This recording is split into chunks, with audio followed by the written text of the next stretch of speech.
விஜய் அவர்களுடைய அந்த அரசியல் பயணத்தை டைவர்ட் பண்றதுக்காக இளையராஜாக்கு பாராட்டு விழா நடத்தப்படுது அப்படின்னு சொன்னா அது எந்த அளவுக்கு பெரிய தாக்கத்தை ஏற்படுத்திடும். ஏன்னா விஜயோடைய மாஸ் அந்த பப்ளிசிட்டின்றது வேற லெவல்ல இருக்கு.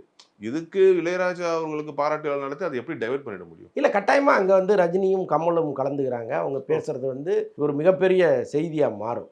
இன்னொன்று வந்து ரஜினி எல்லாம் இளையராஜாவை பற்றி பேசினாருன்னா பேசுறதுக்கு அவ்வளோ வச்சுருக்காரு. ஒரு மணிக்கணக்கில் இளையராஜாவை பற்றி அவர் பேசலாம், கமல் அப்படி பேசலாம். அவ்வளவு சுவாரஸ்யமான விஷயங்கள் அங்கே இருக்குது.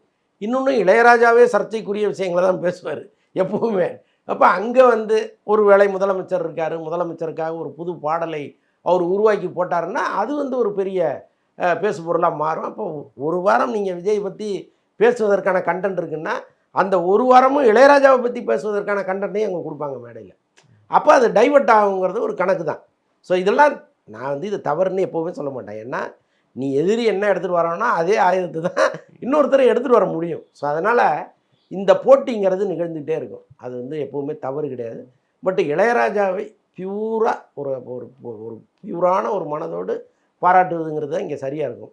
ஒரு சந்தர்ப்ப வசத்துக்காக நான் அவரை கூப்பிட்டு வந்து அன்னைக்கு பயன்படுத்திக்கிறேன் அப்படிங்கிறது எப்போவுமே சரியில்லை.